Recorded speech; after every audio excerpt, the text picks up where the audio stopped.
आपण आज भूगोलाचा मानवाचे व्यवसाय हा पाठ शिकणार आहोत. तर मानवाचे व्यवसाय काय राहतात तुम्हाला माहिती आहे का? शेती, उद्योगधंदे, कुक्कुटपालन वगैरे व्यवसाय असतात. कोणी दुधाची विक्री करतं, कोणाचे वस्त्र उद्योग असतात. अशा प्रकारे व्यवसाय अनेकांचे असतात. बरोबर. चला मग मी एक व्याख्या तुम्हाला लिहून देते. मानवाच्या व्यवसायाची ती लिहून घ्या सगळ्यांनी. मानवी व्यवसाय म्हणजे मानवाच्या गरजा पूर्ण करण्यासाठी वस्तूचे उत्पादन आणि सेवा पुरवण्यासाठी केल्या जाणाऱ्या आर्थिक क्रिया म्हणजे मानवाचे व्यवसाय होय. समजलं का?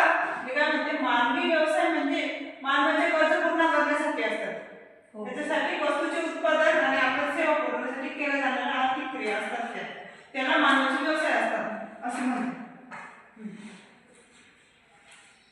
हे चित्र दिसतंय का तुम्हाला? पुस्तकात आपल्या पुस्तकामध्ये सगळ्यांनी बघा. गाय म्हशी चारा खात आहे. चारा खाल्ल्यावर त्याच्यापासून काय भेटतं आपल्याला? दूध भेटतंय. दूध क्रिया केली जाते ती दूध शुद्ध केलं जातं किंवा ते टँकर आणि हे करून मग ते परत क्रिया होते दुधावर.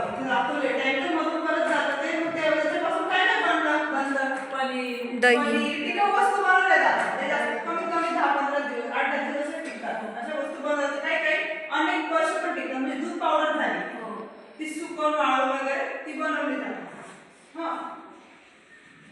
मग ते दुकानावर विक्रीला दिले जातात. बरोबर.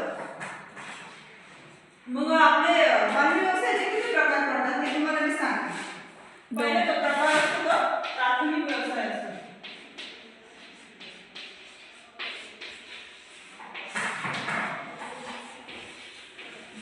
प्राथमिक व्यवसाय, द्वितीयक व्यवसाय,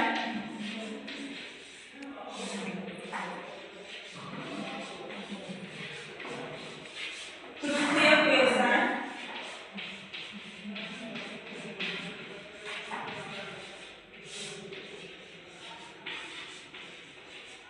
आणि शेवटचा चतुर्थक व्यवसाय.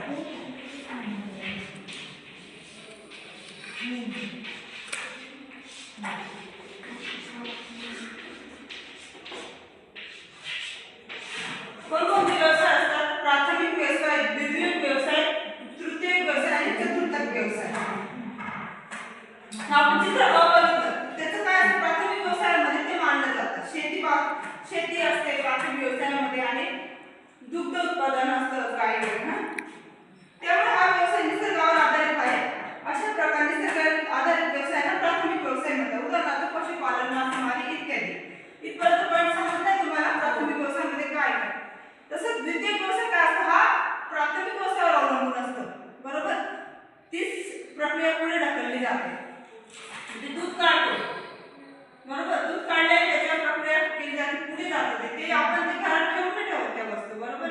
असं काहीतरी प्रक्रिया होते पुढे जाऊन. आपण द्वितीयक व्यवसाय बघूया.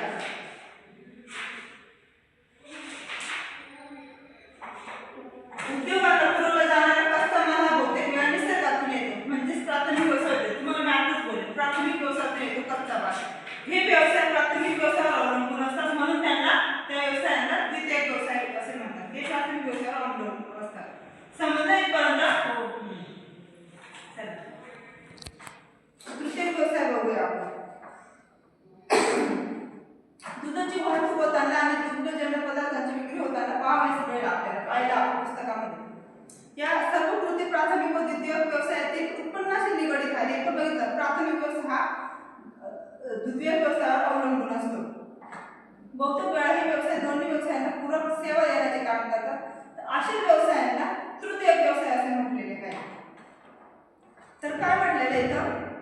प्राथमिक व्यवसाय आणि द्वितीयक व्यवसायातील उत्पन्नाशी निगडित असतात ते, आणि जे त्यांना सेवा देतात म्हणजे जे नवीन त्याच्या प्रक्रिया केली जाते त्याला तृतीयक व्यवसाय असे म्हटले गेले.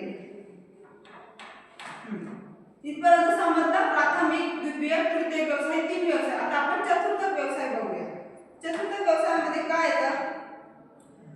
तृतीयक व्यवसायाप्रमाणे सर्वसामान्य सेवांना ही सेवा देण्यासाठी विशेष प्रावीण्याची गरज असते. त्यामुळे अशा प्रकारच्या सेवांना चतुर्थक व्यवसाय असतात. म्हणजे याच्यामध्ये काय आपण सेवा पुरवली जाते, जसे डॉक्टर, शिक्षक ही सेवा पुरवतो आपण, बरोबर. समजलं विद्यार्थी? आपण आज काय काय शिकलो? प्राथमिक व्यवसाय, द्वितीयक व्यवसाय, तृतीयक व्यवसाय, चतुर्थ व्यवसाय आणि मानव याची व्यवसायाची व्याख्या बघितली. त्याच्यात तुम्हाला काही प्रश्न विचारेल उद्याला, सर्वांनी अभ्यास करून या. उर्वरित पाठ आपण पुढच्या तासी केला.